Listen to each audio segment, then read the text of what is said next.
Good morning students, how are you all? I hope you all are fine. Time for SST class. For this, first let's see on board. Today's date is 12 September and your subject is SST and your class is 6. And the chapter number we are doing is 3 and the part of your SST we are doing civics and the name of the chapter is government.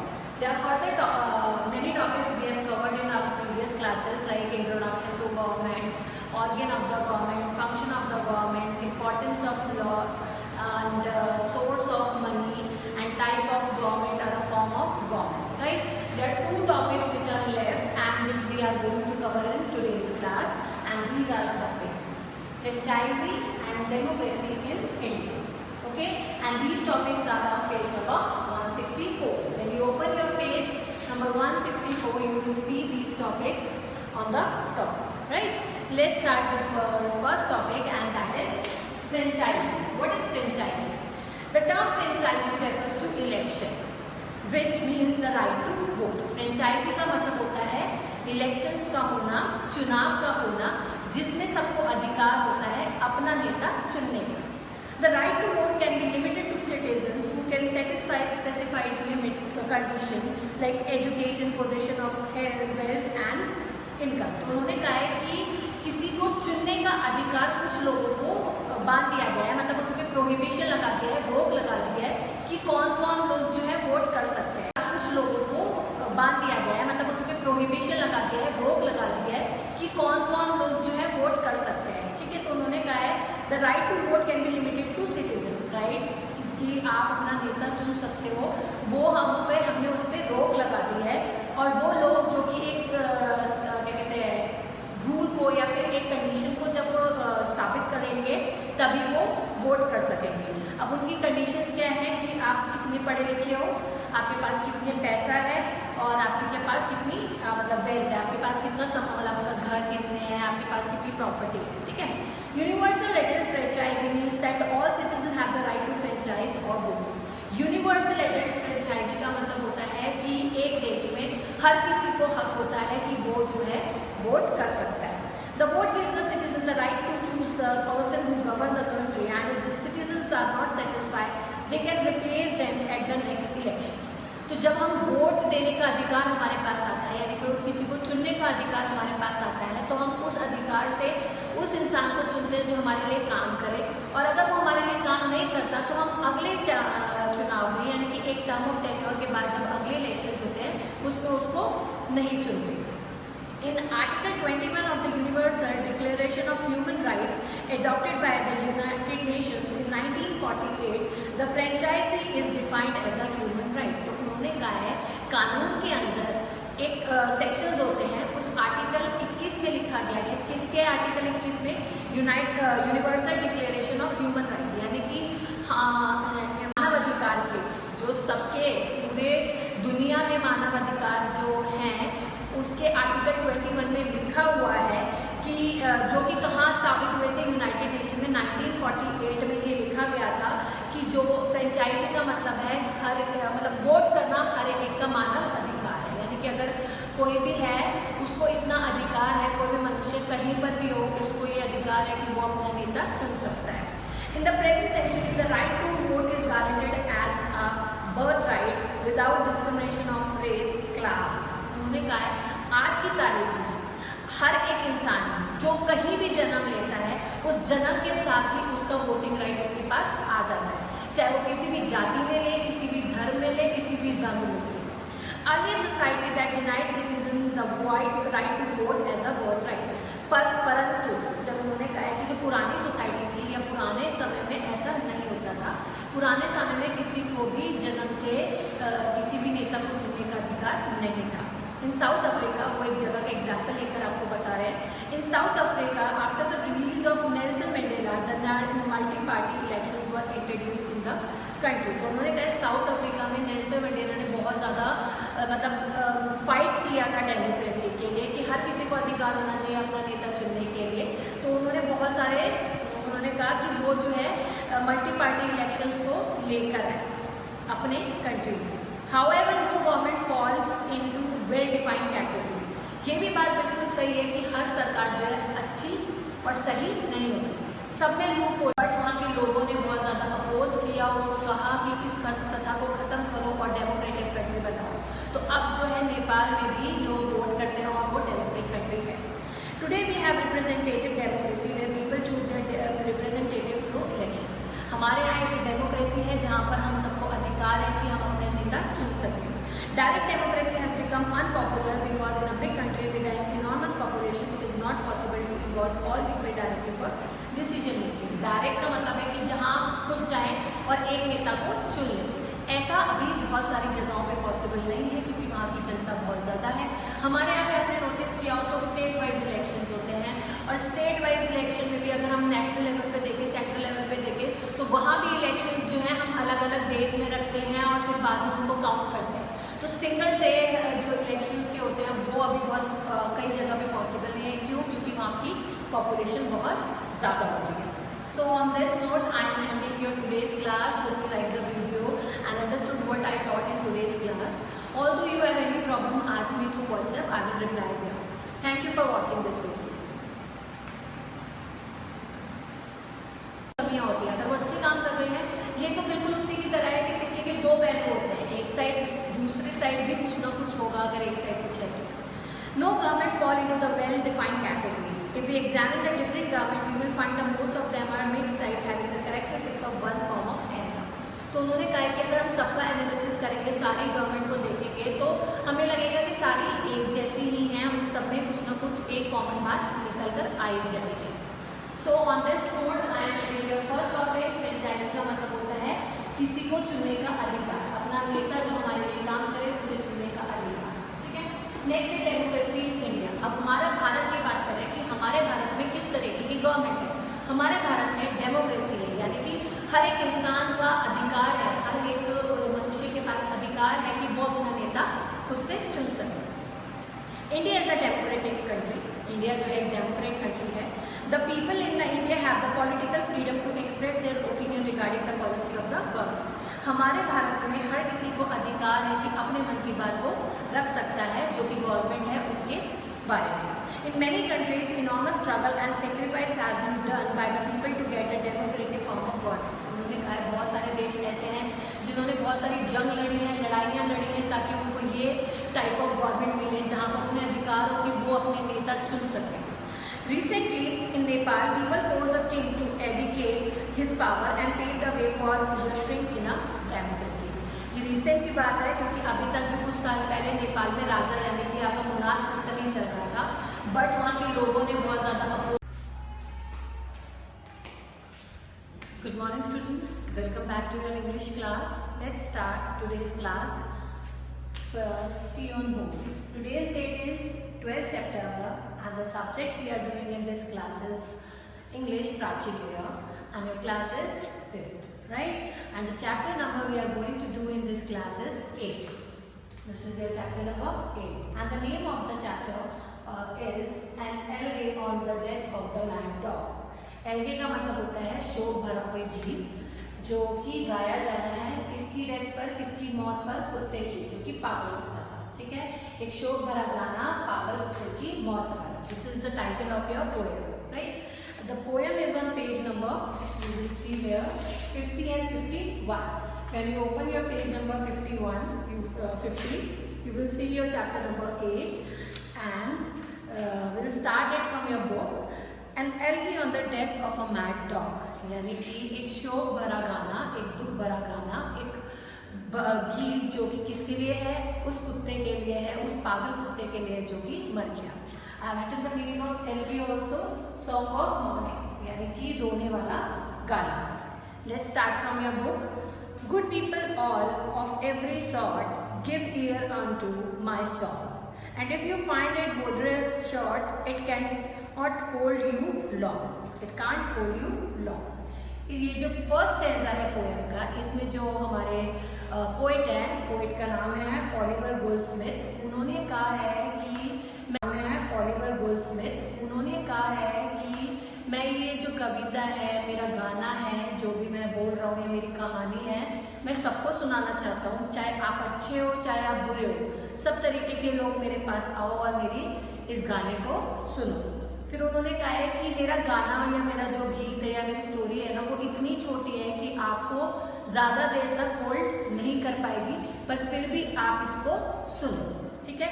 I will repeat it and then tell you the meaning again. Good people all of every sort, अच्छे लोग जो किसी भी तरीके के हों, यानी कि अच्छे भी हो बुरे भी हो, सब लोग जो है इधर आओ। Give ear unto my song, अपने कान दो वो सॉन्ग सुनने के लिए जो मैं अपना सुनाना चाहता हूँ, सॉन्ग या कविता। And if you find it good is short, अगर आपको लगता है मेरी पोएम जो है ना वो बहुत छोटी है, वो इतनी छोटी है कि it cannot hold you long, आपको ज़्यादा देर के लिए वो जो है इंटरेस्ट नहीं दे पाएगी, यानी कि आपको बहुत देर तक मेरी पोएम सुनने में इंटरेस्ट नहीं आएगा, पर फिर भी जो है आप थोड़ा सा टाइम मेरी पोएम के लिए निकालो। In next stanza, in Engliston there was a man of whom the world might say that still a godly race he run whenever he went to pray. तो सेकेंड लाइन में बताया है एक कस्बा है लिंगस्टन नाम का, जिसमें एक आदमी रहता है। जो आदमी है वो उसके बारे में उन्होंने बताया कि वो बहुत ही अच्छा इंसान है, पूजा पाठ करने वाला इंसान है। ऐसा कोई भी दिन नहीं होता जिस दिन वो पूजा नहीं करता, भगवान के मंदिर में जाता है, मतलब चर्च जाता है, रोज चर्च जाके प्रेयर करता है, ठीक है। I will repeat the step. खालिया जो कि उसका दोस्त था। नेक्स्ट स्टेंजा पे आते हैं। Around from all the neighboring street, the wandering neighbors run, and so the dog that lost his wits to bite so good a man. तो उन्होंने कहा है कि जो जैसे कुत्ते ने उसको काटा ना, तो आसपास के जितने लोग थे, नेबर्स थे, यानी कि आसपास रहने वाले लोग थे, सब भागे आए वहाँ पे और कहने लगे कि बता कितना मूर्ख कुत्ता है, और ये इसने जो है इस भले इंसान को, जो कि भगवान को मानने वाला एक पुण्य इंसान है, उसको इसने खा लिया। हम कसम लेते हैं, सौर का मतलब होता है कसम खा के बोलते हैं कि ये कुत्ता जो है वाकई में पागल हो गया है। लॉसेसिटी मतलब वो अपना दिमागी संतुलन खो चुका है, वो पागल हो गया है और इसने इस भले इंसान को खा लिया। Around from all the neighbouring street the wondering neighbours run, सारे आसपास की सड़कों से नेबर्स निकल के, यानी कि पड़ोसी निकल कर आ गए और वहाँ पर आश्चर्यजनक होकर देखने लगे कि हुआ क्या है। वो देखते हैं और कसम खाते हैं कि and saw the dog had lost his wit to bite so good a man. तो वो कहते हैं कि हम कसम खाते हैं कि ये जो कुत्ता है वो पागल हो चुका है और अपना दिमागी संतुलन खो चुका है, इसलिए ये इसको इंसान को खा गया। Next टेंसा। The wounded seems both sore and sad to every Christian eyes, and while they saw the dog was mad, they saw a man would die. तो उन्होंने कहा है कि जो घाव था कुत्ते का काटा उस इंसान पर, वो सूज गया था और ये बहुत ज़्यादा दुख वाला हो गया था, उसको दर्द हो रहा था। और ये जो है बाकी इतना दयालु है, इतना नर्म है कि वो सबको प्यार देता है, सबको सम्मान देता है, सबके भले का काम करता है, सबकी मदद के लिए आगे आता है, चाहे वो दोस्त हो चाहे वो एनिमी। इसका मतलब होता है एनिमीज, ठीक है, यानी कि दुश्मन। अगर उसके दुश्मन भी हैं तो वो उनको दुश्मन नहीं समझता, दोस्त ही समझता है, और वो उनके लिए भी मदद का हाथ हमेशा आगे बढ़ाता है। The naked everyday he clad का मीनिंग मैंने लिखा हुआ है प्रोवाइडेड क्लोथ्स, यानी कि जितने भी वो लोग जिनके पास कपड़े नहीं हैं उनको वो कपड़े देता है, तब अपने कपड़े पहनता है, ठीक है। Next fourth stanza, and in that town a dog was found, as many dogs there be, both mongrel, puppy, whelp and hound, and cause of a low degree. तो उन्होंने कहा है कि एक बार की बात है कि उसी कस्बे में एक कुत्ता मिलता है, डॉग मिलता है, और वो कुत्ता जो है वहाँ पे बहुत सारे तरीके के कुत्ते रहते हैं। उन्होंने कुत्तों की जातियाँ बताई है, मोंगरल रहते हैं, पपी रहते हैं, वेल्प रहते हैं, हाउंडेड यानी कि शिकारी कुत्ते भी रहते हैं। क्योर्स का मतलब मैंने यहाँ पे लिखा है डॉग, मोंगरल का भी लिखा है कि मिक्स ब्रीड के कुत्ते होते हैं, डॉग लिखा है यानी कि बेसिकली हर तरीके के कुत्ते, गली के कुत्ते, हर तरीके के डॉग जो है वहाँ पे मिलते हैं। I will repeat the stanza. And in that town a dog was found, as many dogs there be. उस पूरे कस्बे में एक कुत्ता मिला बहुत सारे कुत्तों में से, both mongrel, puppy, whelp and hounded and cured of low degree. वहाँ पे कुत्ते और भी तरीके के हैं, मिक्स ब्रीड के हैं, शिकारी हैं, पिल्ले हैं, और हर तरीके के छोटे गली के कुत्ते भी वहाँ पर अवेलेबल हैं। Next fifth stanza. This is the stanza. In Livingston there was a man of whom the world might say. उन्होंने कहा है कि एक कस्बा है जिसका नाम है लिविंगस्टन, वहाँ पर एक आदमी रहता है जो सब लोग उसको जानते हैं। सब लोग क्यों जानते हैं? क्योंकि वो बहुत ही धार्मिक इंसान है, पूजा पाठ में अपना विश्वास रखता है, वो बहुत ही नैतिक वाला इंसान है, बहुत ही नोबल यानी कि बहुत ही अच्छा इंसान है, जिसके दिल में बहुत ज़्यादा, हृदय में बहुत ज़्यादा दया भाव है। That still a godly race he ran. पूरा दिन जो है भगवान के पीछे ही भागता रहता है। सुबह चला जाता है चर्च, टाइम से प्रेयर करके आता है, फिर शाम को जा रहा है चर्च। इस तरीके से उन्होंने कहा है whenever he went to pray, जब भी वो पूजा करने जाता है वो पूरा टाइम उसका भगवान के प्रति ही डिवोटेड है। Third stanza, a kind and gentle heart he had to comfort friends and few, the naked every day he clad when he puts on his cloth. तो उस पैराग्राफ में, इस स्टैंजा में पोइट जो है वो ये कह रहा है कि वो इतना भला और इतना दयालु इंसान है कि वो सबका ही अच्छा सोचता है और चाहता है कि सबका भला हो, चाहे वो उसके दोस्त हो, चाहे वो उसके दुश्मन हो, वो सबकी मदद के लिए हमेशा तैयार रहता है। और उसके आगे उन्होंने कहा है कि वो खुद के कपड़े तब पहनता है जब वो देखे कि जितने भी लोग हैं उसके आसपास, अगर वो नंगे हैं, उनके बदन पे कपड़े नहीं है, तो पहले वो उनको कपड़े पहनाता है, फिर वो अपने कपड़े पहनता है। I will repeat the stanza. A kind and a gentle heart he had to comfort friends and foes. तो उन्होंने कहा है कि उसका दिल जो है इतना दयावान है, इतना दयालु है, इतना नर्म है कि वो सबको प्यार देता है, सबको सम्मान देता है, सबके भले का काम करता है, सबकी मदद के लिए आगे आता है। तो इसमें उन्होंने कहा है कि अचानक से एक अद्भुत दृश्य देखने को मिला, जिसके अंदर इंसान तो सही था, वो तो रिकवर कर गया, पर कुत्ता जो था वो मर गया। But soon a wonder came to light, अचानक से that showed the rock that light. उन्होंने जो झूठ बोला कि हम कसम खाते हैं ये आदमी मर जाएगा, इस तरीके की उन्होंने स्टेटमेंट पास की थी, वो स्टेटमेंट जो है गलत साबित हो गई थी। अचानक से उन लोगों ने ये देखा कि जो इंसान है वो बिल्कुल ठीक है, बिल्कुल उसको कोई दिक्कत नहीं है, पर वो जो कुत्ता है वो मर गया है। तो इससे जो है पॉइंट ये कहना चाहते हैं कि हम इंसान के अंदर इतना जहर होता है, इतनी गलत भावना होती है कि एक जानवर जो कि पागल था उसने हमें काटा तो वो हमारे जहर से मर गया, हम उसके जहर से नहीं मरे। तो उन्होंने यही इस पोए में बताया कि वो इंसान जो इतना नॉवल था, इतना पूजा पाठ करने वाला था, जब वो इतना उसके अंदर कुछ ना कुछ पाप हो सकता है जिसकी वजह से वो जिंदा और कुत्ता उसको काट के मर गया, तो वो इंसान जो इतना बुरा कर्म करता है वो कैसा होगा। So this is your today's class. I am ending on this note. Hope you liked the video and understood what I taught in today's class. Although you have any problem with this chapter, ask me through WhatsApp. I will reply there. Thank you for watching this video.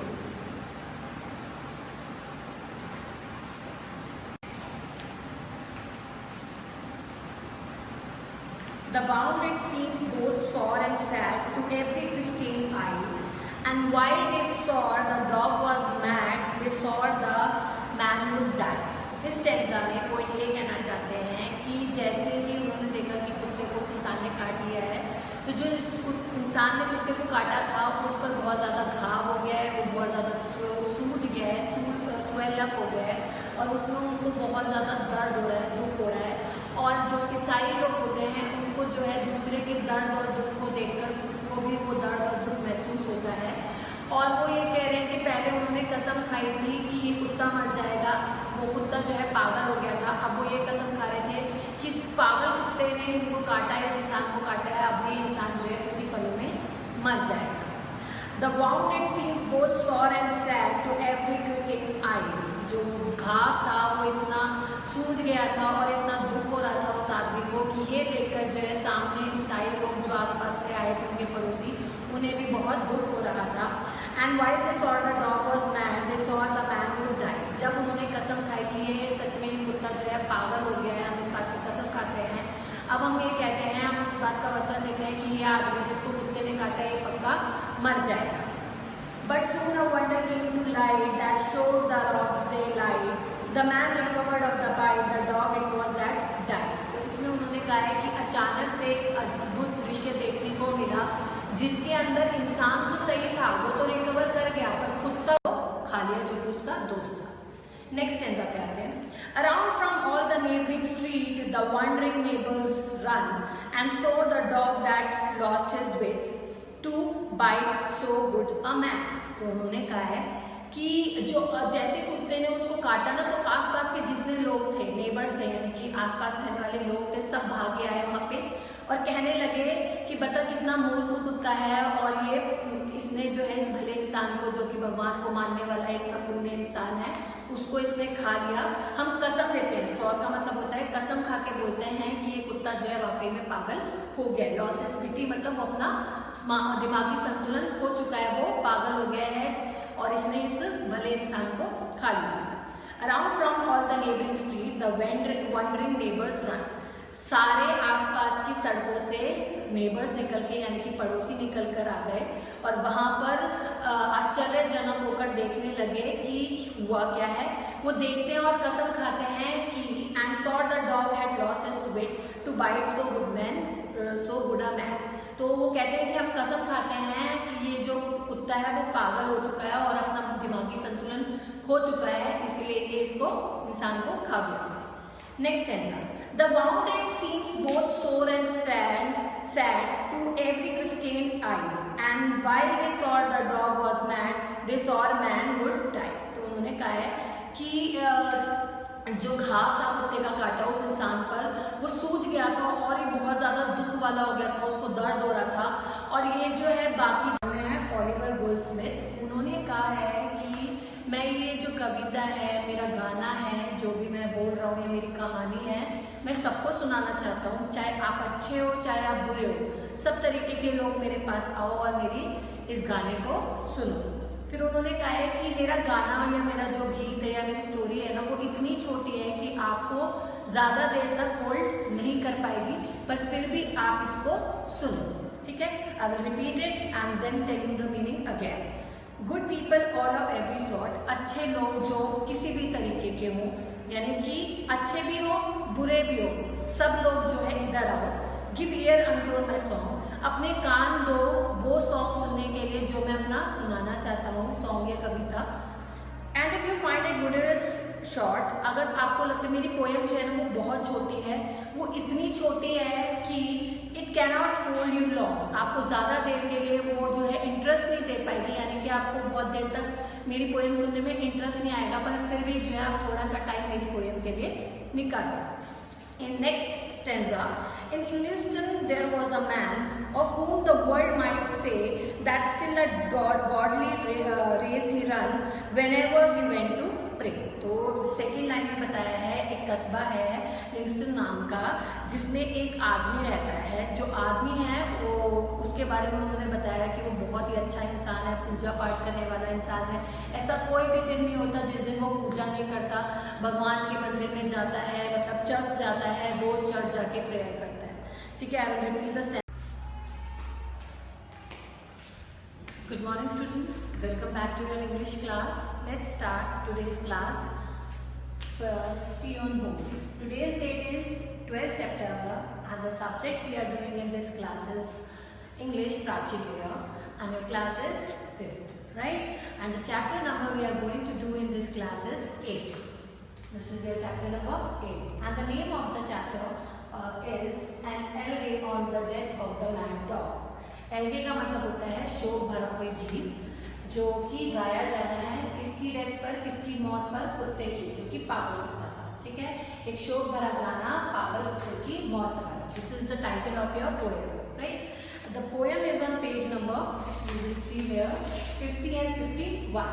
When you open your page number 50, you will see your chapter number 8 and we'll start it from your book.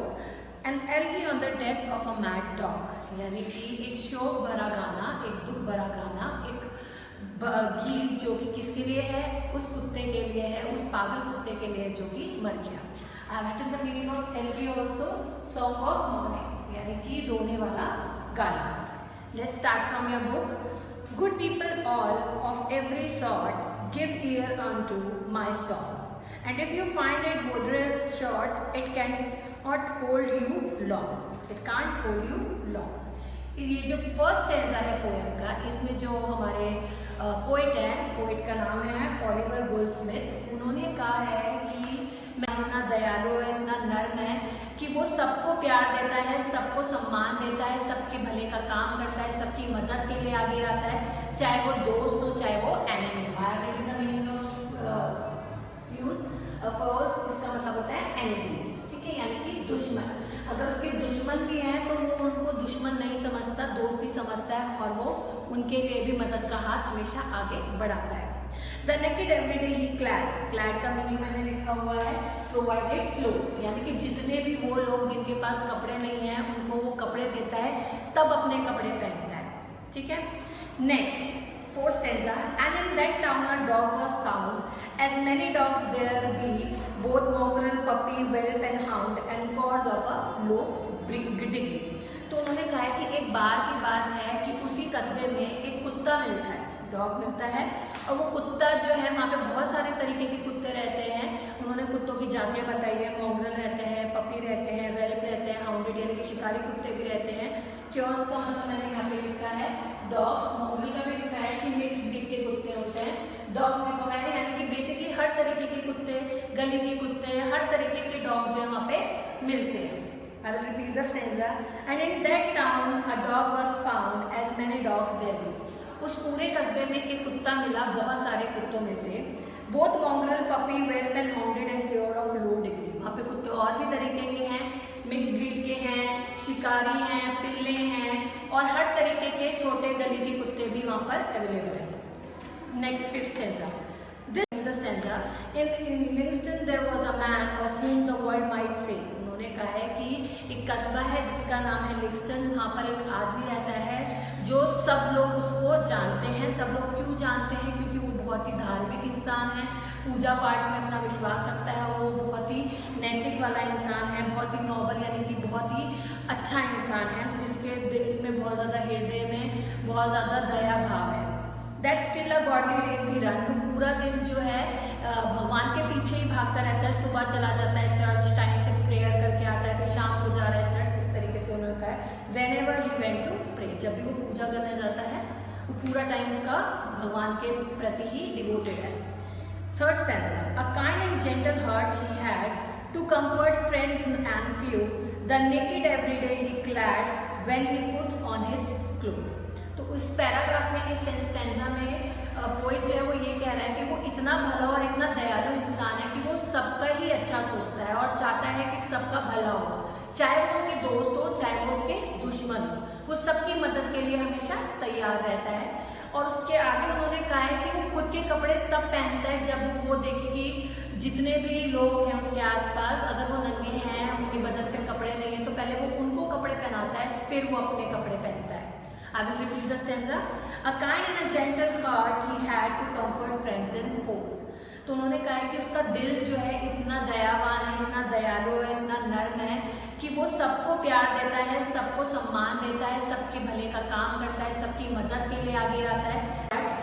तो इसमें उन्होंने कहा है कि अचानक से एक अद्भुत दृश्य देखने को मिला जिसके अंदर इंसान तो सही था, वो तो रिकवर कर गया, पर कुत्ता जो था वो मर गया।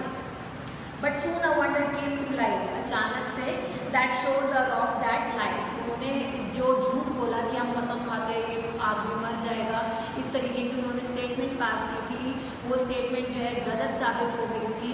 अचानक से उन लोगों ने ये देखा कि जो इंसान है वो बिल्कुल ठीक है, बिल्कुल उसको कोई दिक्कत नहीं है, पर वो जो कुत्ता है वो मर गया है। तो इससे जो है पॉइंट ये कहना चाहते हैं कि हम इंसान के अंदर इतना जहर होता है, इतनी गलत भावना होती है कि एक जानवर जो कि पागल था उसने हमें काटा तो वो हमारे जहर से मर गया, हम उसके जहर से नहीं मरे।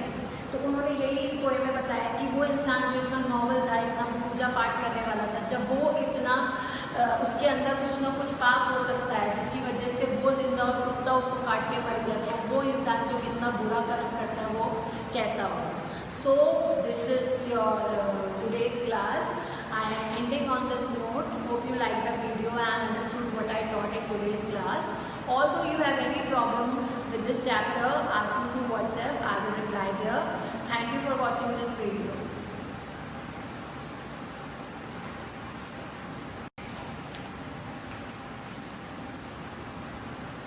The bound it seems both sore and sad to every Christian eye.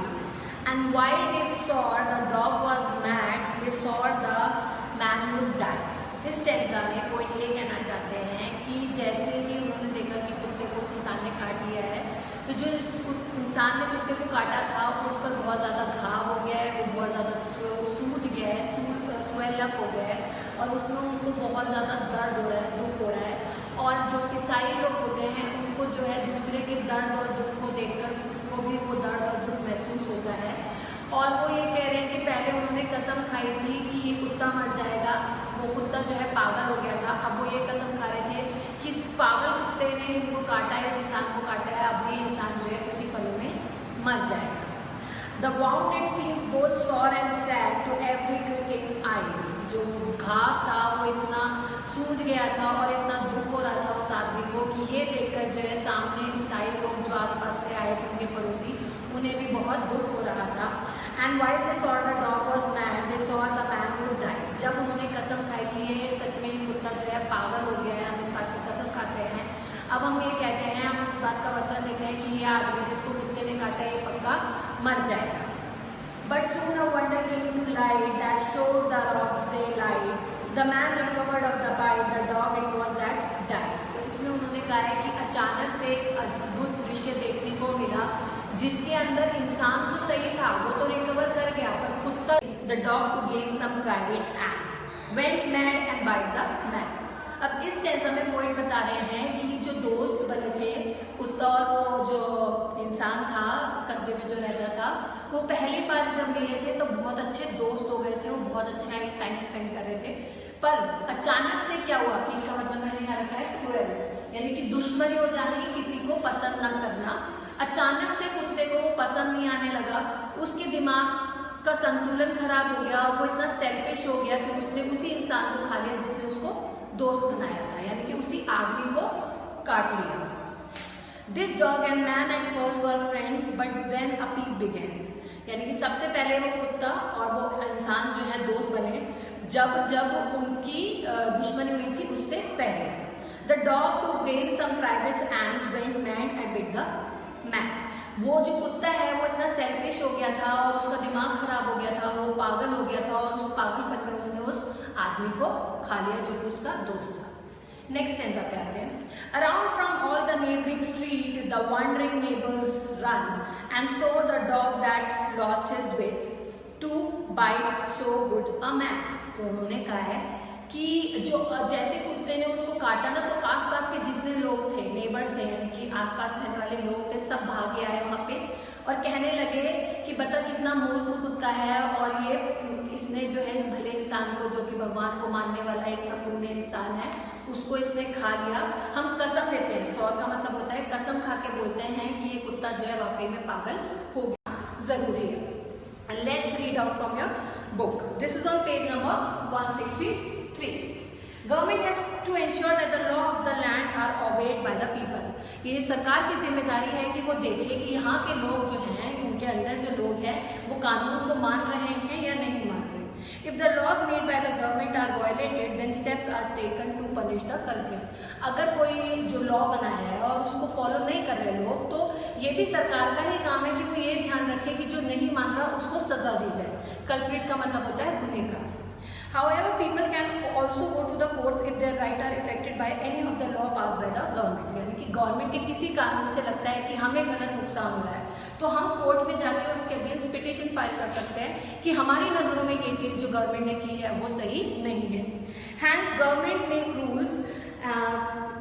rules and regulation laws which are followed by the people. तो लास्ट में क्या है कि सरकार जो है कानून बनाती है और वो कानून बनाया हुआ आम जनता को निभाना पड़ता है और फॉलो करना पड़ता है। नेक्स्ट है हमारा source of money for the government. Next topic में हमने कहा कि सरकार हमें इलेक्ट्रिसिटी देती है, पानी देती है, हेल्थ देती है, एजुकेशन देती है, फ्री एजुकेशन देती है। गवर्नमेंट स्कूल्स है वहाँ पे फ्री एजुकेशन मिलती है, पानी के लिए हमें फ्री पानी मिलता है। तो वो हमें कैसे मिलता है, ठीक है, वो गवर्नमेंट के पास पैसा कहाँ से आएगा, तो वो पैसा जो है टैक्स पेयर्स के पास से आता है।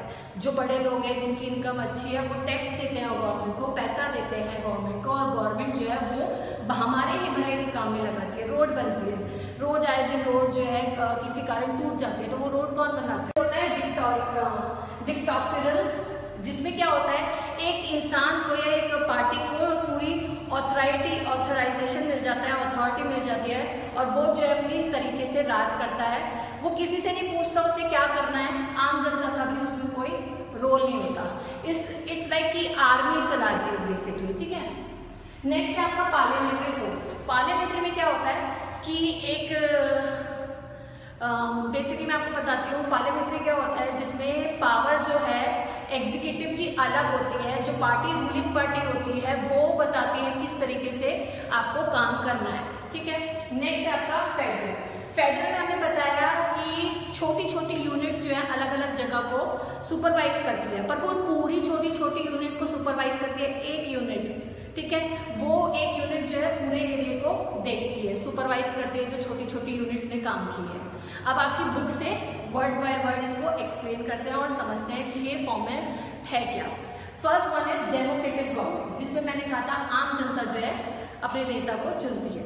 In democratic form of government the representative of the people run by the government. तो उन्होंने कहा है जो डेमोक्रेटिक फॉर्म होती है वहां पर वो सरकार चलाती है जो कि हम लोगों ने चुनी है। Citizen exercise their right to vote and thereby choose their representative। जो नागरिक हैं उनको जो हक होता है कि वो वोट करें और उस वोट से जो है वो अपना नेता चुने। The citizens also have the right to contest an election। जो आम जनता है उनमें से भी कोई जना जो है नेता की तरह खड़ा हो सकता है और जो आपका इलेक्शन है उसके लिए लड़ सकता है। टेरिटरी यानी कि पूरे एरिया के लिए एक है, and the second for the smaller territorial unit, यानी छोटे छोटे एरिया के लिए अलग होते हैं। ग्रेट ब्रिटेन, अब उन्होंने एग्जाम्पल्स बताए कि कहाँ कहाँ पे फेडरल गवर्नमेंट का चलता है। ग्रेट ब्रिटेन में चलता है और चाइना में चलता है। Our example of unitary form of government where the entire territory is govern from the centre of the power. यानी कि यहाँ पर जो है छोटी छोटी सरकार उस जगह को तो चला रही है, पर इन छोटी छोटी सरकार को सिर्फ एक सरकार यानी कि सेंट्रल गवर्नमेंट सरकार जो है गवर्नमेंट जो चला रही है, ठीक है। On this note I am ending today's topic. Further topic we will discuss in further class, in next class. Hope you like the video and understood what I taught in today's class. सरकार क्यों, कानून क्यों चाहिए, सरकार के पास पैसा कहाँ से आता है और कितने तरीके की सरकार होती है। तो कानून क्यों चाहिए, ताकि सब में एक जैसा रहे और अगर कोई गलत कर रहा है तो उसको सजा मिल सके। पैसा कहाँ से आता है, हम लोग जब टैक्स पे करते हैं तो सरकार के पास पैसा आता है और फिर वो हमारी सुविधाओं में लगाते हैं, जैसे बिजली, रोड हो गए। फिर हमने पढ़ा गवर्नमेंट डेमोक्रेटिक में हम चुनते हैं हमारा नेता, मोनार्क में राजा रानी होते हैं नेता और अगर वो मर जाए तो उनका बेटा बनता है या फिर बेटी बनती है। डिक्टेटोरियल में एक के पास पूरी अथॉरिटी होती है और वही अपनी मर्जी से चलाता है, उसमें लोगों का कोई लेन देन नहीं होता। पार्लियामेंट्री में जो जीती हुई पार्टी है वही कानून बनाती है और एग्जीक्यूटिव को कंट्रोल करती है, यानी कि कानून लगाने वाले को कंट्रोल करती है। फेडरल में हमने कहा छोटी छोटी यूनिट्स को एक बड़ी यूनिट कंट्रोल करती है, ठीक है। On this note I am ending today's class. Hope you like the video. Have a nice. बनवाते ना गवर्नमेंट बनवाती है तो उसके लिए पैसा कहाँ से आता है, हम ही लोग पे करते हैं, ठीक है। अब रीड आउट करते हैं आपकी बुक से। To perform its function, government need money and financial support which is collected from the public in the form of the tax for the use of utilized provided by the government। तो उन्होंने कहा है एक सरकार को अच्छे से चलाने के लिए सरकार को पैसे की जरूरत होती है और वो पैसा जो है सरकार हम आम जनता से ही लेती है किस फॉर्म में, टैक्स की फॉर्म में। The taxes are in form of, tax किस फॉर्म में होता है, सेल्स टैक्स देते हैं हम, इनकम टैक्स देते हैं और भी तरीके के टैक्स होते हैं। This money is use to provide, अब ये पैसा लगता कहाँ है, रोड बनाने के लिए, बिजली देने के लिए, पार्क बनाने के लिए, पोस्ट ऑफिस बनाने के लिए और पब्लिक यूटिलिटीज जैसे टॉयलेट्स होते हैं, आम जनता के लिए अलग तरीके की जो सुविधाएं होती हैं उनको देने के लिए, ठीक है। So we have finish our first two topics. Now time to move to next topic and that is form of governments. तो I have written there 5 form of governments. मैंने यहाँ पर चार्ट बना रखा है कि हमारे कितने गवर्नमेंट होते हैं, 1 2 3 4 5 तरीके की गवर्नमेंट टाइप्स हमारे यहाँ होती हैं। First is democratic, next is monarchal, third is dictatorial, next is parliamentary and third is federal. Dictatorial या बेसिकली यहाँ पे 5 तरीके की सरकार उन्होंने बताई है। मैं आपको ब्रीफ में बताती हूँ। डेमोक्रेटिक जहाँ आम जनता जो है अपना नेता चुनती है, ठीक है, ये डेमोक्रेटिक हो गया। मोनार्कल में होता है जहाँ पर राजा रानी होते हैं, राजा रानी जो है राज्य को चलाते हैं, वो लॉ से ऊपर होते हैं और अगर राजा रानी मर जाता है तो उनका जो बेटा होता है वो आगे जाके राज करता है। तो आम जनता का इसमें कोई रोल नहीं होता। फिर होता है dictatorial. First is parliamentary and other one is presidential. तो पार्लियामेंट्री में उन्होंने कहा है कि जो कानून बनाने वाले हैं उनके पास अधिकार आता है कानून से कि वो सरकार चला सकते हैं और उसको कहते हैं यूनियन ऑफ पावर। पर प्रेसिडेंशियल फॉर्म ऑफ पावर में क्या होता है, गवर्नमेंट में क्या होता है कि उनके पास अपना ही सेपरेट पावर होता है सरकार को चलाने का। The executive in the parliamentary form of government is based on the party support in a legislature। यानी कि उन्होंने कहा है कि जो जीती हुई पार्टी होती है ना पार्लियामेंट्री फॉर्म ऑफ गवर्नमेंट में, जो जीती हुई पार्टी है वही उस कानून के हिसाब से चलाती है। The political party or collection of a parties will generally have the majority in the legislature which control the executive। यानी कि उन्होंने कहा है जो कानून बनाने वाले होते हैं ज्यादा से ज्यादा वही लोग जो है उसके अंदर होते हैं जो जीती हुई पार्टी है, और वही कानून बनाते हैं और वही एग्जीक्यूटिव उसको करवाते हैं, और जो एग्जीक्यूटिव है यानी कि लागू करने वाले हैं उनको कंट्रोल करते हैं। बेसिकली इन्होंने कहा है जो कानून बनाने वाले लोग होते हैं पार्लियामेंट्री गवर्नमेंट में उन्हीं का मतलब उन्हीं की अकॉर्डिंग सारी सरकार चलती है। नेक्स्ट आपका पॉइंट है फेडरल गवर्नमेंट। तो फेडरल गवर्नमेंट में पढ़ते हैं in the federal form of government power is divided into smaller units. तो उन्होंने कहा है छोटी छोटी यूनिट्स में हमने सरकार को बांट दिया है। Each having its own government, सबकी अपनी सरकार होती है, and also supervise by the central government. पर वो छोटी छोटी सरकार किसके अकॉर्डिंग चलती है, एक सेंट्रल गवर्नमेंट के according. Hence there are two level of government. Federal में यानी कि दो तरीके की गवर्नमेंट हो गई, एक छोटी गवर्नमेंट और एक बड़ी गवर्नमेंट। ये छोटी गवर्नमेंट जो है अपने अकॉर्डिंग रही है, हेल्थ सर्विस मिल रही है, हमारी नेशनल सिक्योरिटी कैसी है, इन सब चीजों का ध्यान कौन रखता है, गवर्नमेंट रखता है। फिर हमने गवर्नमेंट को जो है 3 लेवल में बांटा था। फर्स्ट इज सेंट्रल गवर्नमेंट, फिर स्टेट गवर्नमेंट, फिर local government.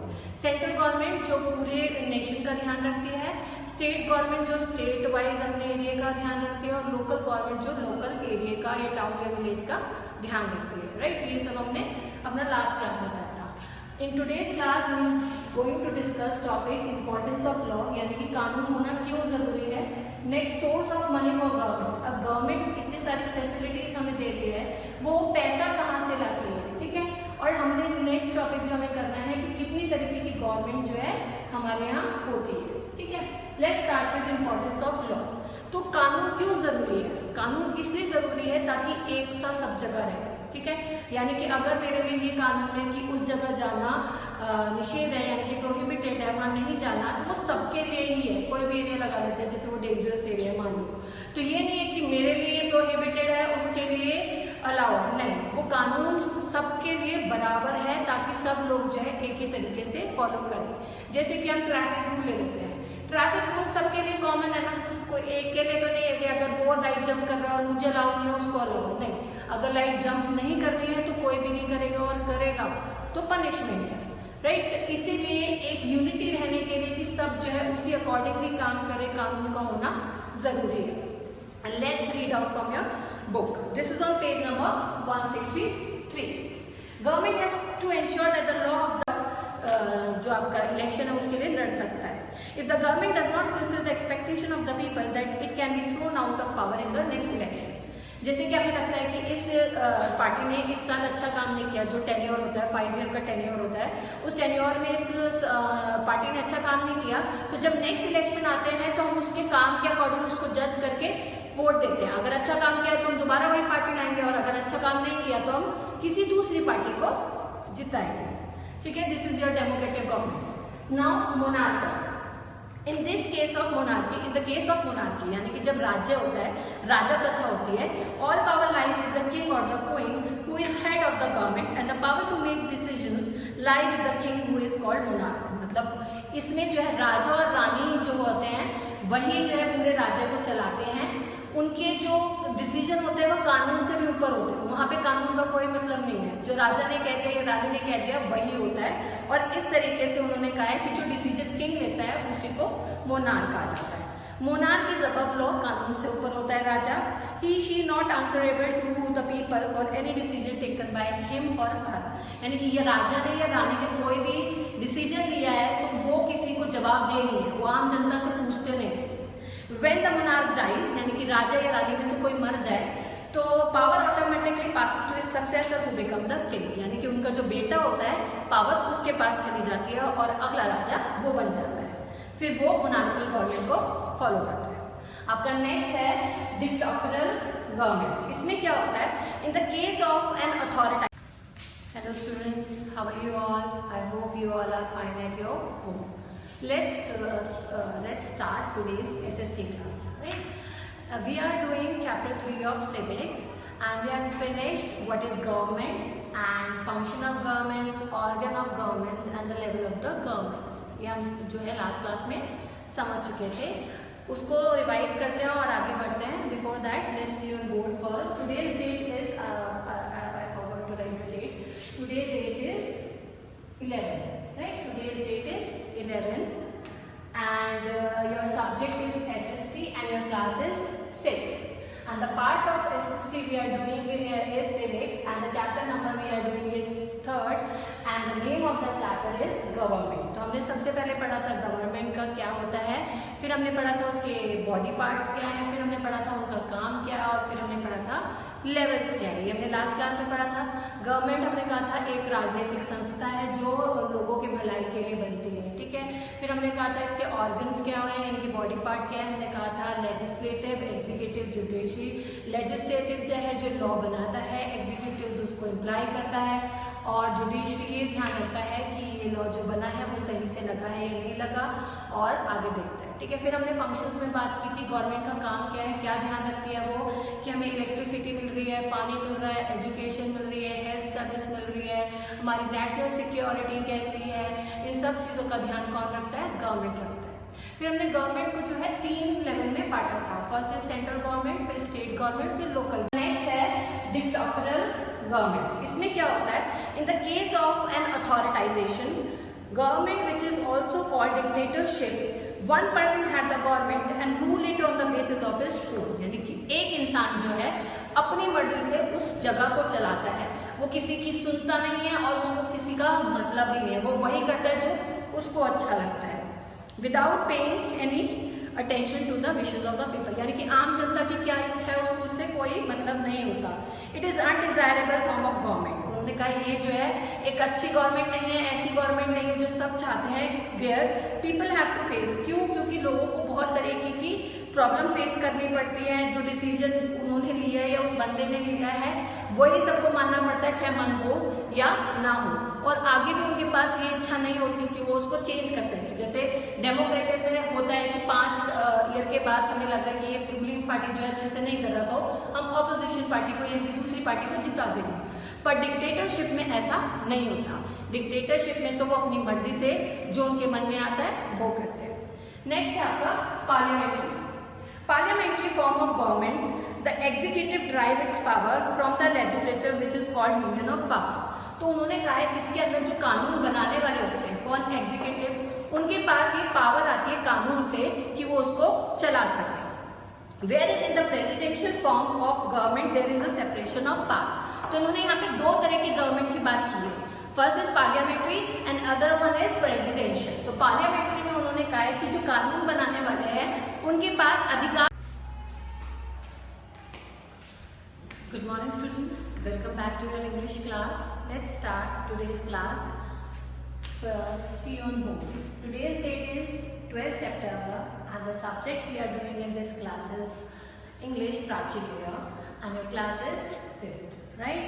And the chapter number we are going to do in this class is 8. This is your chapter number 8. And the name of the chapter is An Elegy on the Death of the Mad Dog. एलगे का मतलब होता है शोक भरा कोई गीत जो कि गाया जा रहा है किसकी डेथ पर, किसकी मौत पर, कुत्ते की, जो कि पागल कुत्ता था. ठीक है. एक शोक भरा गाना पागल कुत्ते की मौत पर. This is the title of your poem. Right. The poem is on page number, you will see here, 50 and 51. When you open your page number 50, you will see your chapter number 8 and we'll start it from your book. An elegy on the death of a mad dog. यानी कि एक शोक भरा गाना, एक दुख भरा गाना, एक गीत जो कि किसके लिए है, उस कुत्ते के लिए है, उस पागल कुत्ते के लिए जो कि मर गया. I have written the meaning of elegy also, song of mourning, यानी कि रोने वाला गाना. Let's start from your book. Good people all of every sort, give ear unto my song. And if you find it boisterous short, it cannot hold you long. It can't hold you long. ये जो first stanza है poem का, इसमें जो हमारे poet है, poet का नाम है ओलिवर गोल्डस्मिथ। उन्होंने कहा है कि मैं ये जो कविता है, मेरा गाना है, जो भी मैं बोल रहा हूँ, ये मेरी कहानी है, मैं सबको सुनाना चाहता हूँ, चाहे आप अच्छे हो चाहे आप बुरे हो, सब तरीके के लोग मेरे पास आओ और मेरी इस गाने को सुनो। फिर उन्होंने कहा है कि मेरा गाना या मेरा जो गीत है या मेरी स्टोरी है ना, वो इतनी छोटी है कि आपको ज़्यादा देर तक होल्ड नहीं कर पाएगी, पर फिर भी आप इसको सुनो। ठीक है, I will repeat it and then tell you the meaning again. Good people all of every sort, अच्छे लोग जो किसी भी तरीके के हों, यानी कि अच्छे भी हो बुरे भी हो, सब लोग जो है इधर आओ। Give ear unto my song, अपने कान दो वो सॉन्ग सुनने के लिए जो मैं अपना सुनाना चाहता हूँ, सॉन्ग या कविता।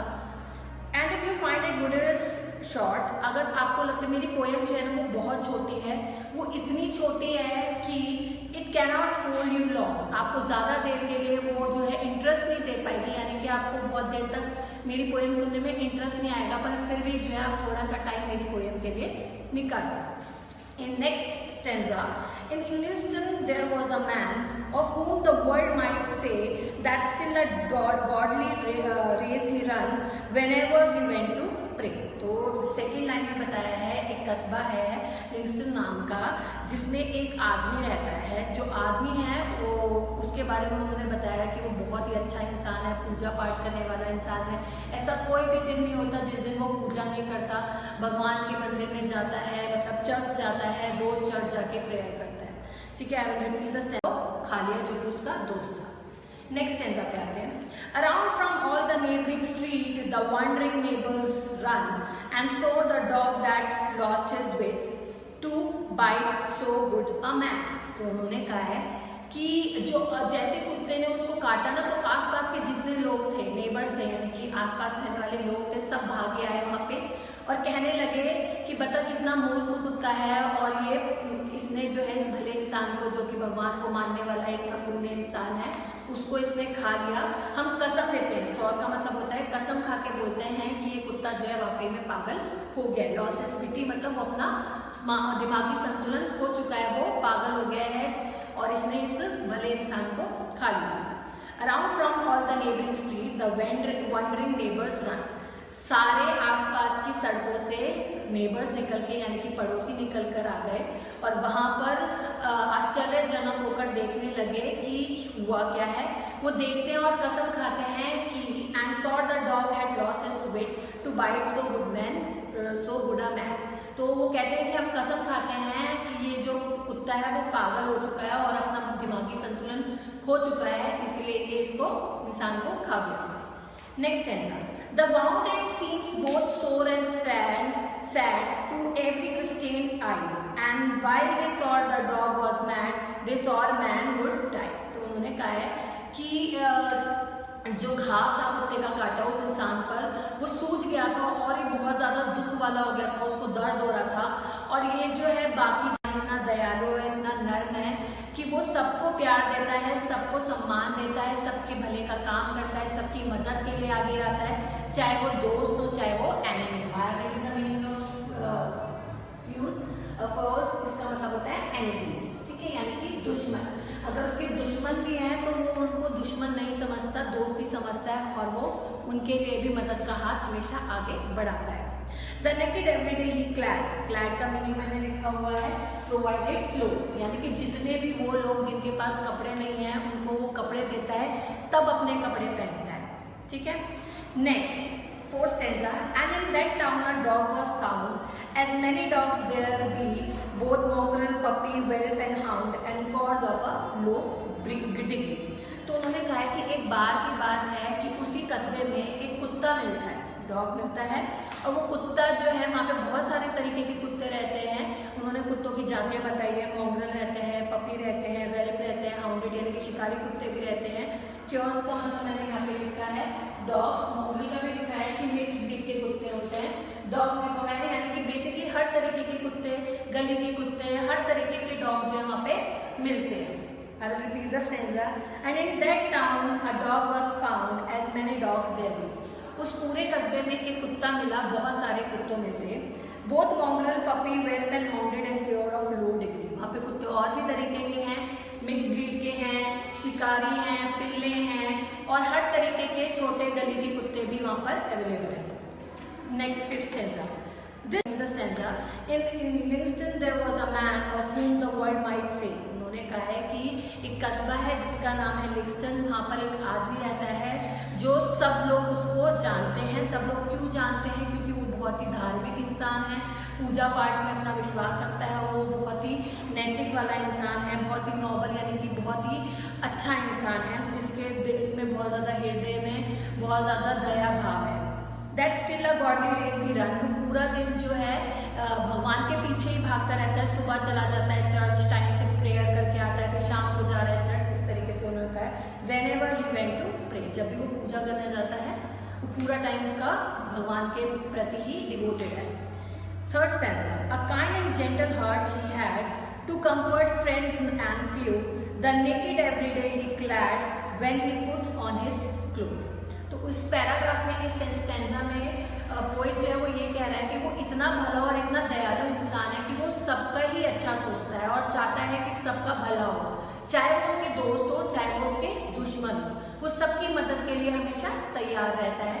और उसके आगे उन्होंने कहा है कि वो खुद के कपड़े तब पहनता है जब वो देखे कि जितने भी लोग हैं उसके आसपास, अगर वो नंगे हैं, उनके बदन पे कपड़े नहीं हैं, तो पहले वो उनको कपड़े पहनाता है, फिर वो अपने कपड़े पहनता है. I will repeat the stanza. A kind and a gentle heart he had to comfort friends and foes. तो उन्होंने कहा है कि उसका दिल जो है इतना दयावान है, इतना दयालु है, इतना नर्म है कि वो सबको प्यार देता है, सबको सम्मान देता है, सबके भले का काम करता है, सबकी मदद के लिए आगे आता है. तो इसमें उन्होंने कहा है कि अचानक से एक अद्भुत दृश्य देखने को मिला जिसके अंदर इंसान तो सही था, वो तो रिकवर कर गया, पर कुत्ता जो था वो मर गया.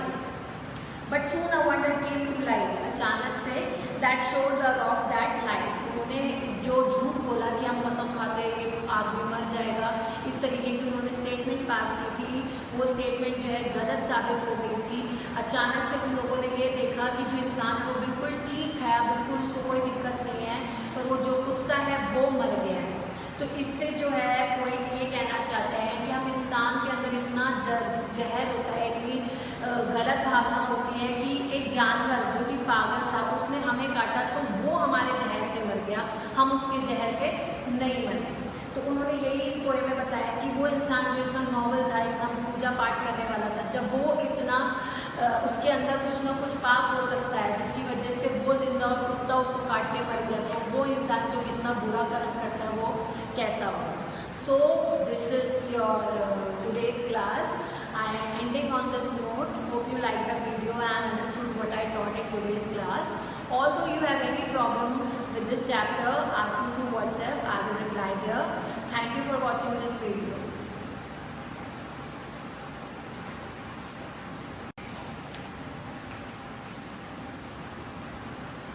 The bound it seems both sore and sad to every Christian eye. And while they saw the dog was mad, they saw the man would die. इस stanza में पॉइंट ये कहना चाहते हैं कि जैसे ही उन्होंने देखा कि कुत्ते को उस इंसान ने काट लिया है, तो जो इंसान ने कुत्ते को काटा था उस पर बहुत ज़्यादा घाव हो गया है, वो बहुत ज़्यादा सूज गया है, स्वेल अप हो गया है, और उसमें उनको बहुत ज़्यादा दर्द हो रहा है, दुख हो रहा है. और जो ईसाई लोग होते हैं उनको जो है दूसरे के दर्द और दुख को देखकर खुद को भी वो दर्द और दुख महसूस होता है. और वो ये कह रहे हैं कि पहले उन्होंने कसम खाई थी कि ये कुत्ता मर जाएगा, वो कुत्ता जो है पागल हो गया था, अब वो ये कसम खा रहे थे कि इस पागल कुत्ते ने इनको काटा है, इस इंसान को काटा है, अब ये इंसान जो है कुछ ही पलों में मर जाएगा. The wounded seems both sore and sad to every Christian eye.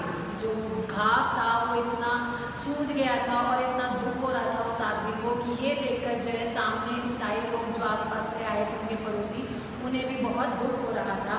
And while they saw the dog was mad, they saw the man would die. जब उन्होंने कसम खाई कि ये सच में ही कुत्ता जो है पागल हो गया है, हम इस बात की कसम खाते हैं, अब हम ये कहते हैं, हम इस बात का वचन देते हैं कि ये आदमी जिसको कुत्ते ने काटा ये पक्का मर जाएगा. But soon a wonder came to light that showed the rocks they lied. The man recovered of the bite, the dog it was that died. तो इसमें उन्होंने कहा है कि अचानक से एक अद्भुत दृश्य देखने को मिला जिसके अंदर इंसान तो सही था, वो तो रिकवर कर गया, पर कुत्ता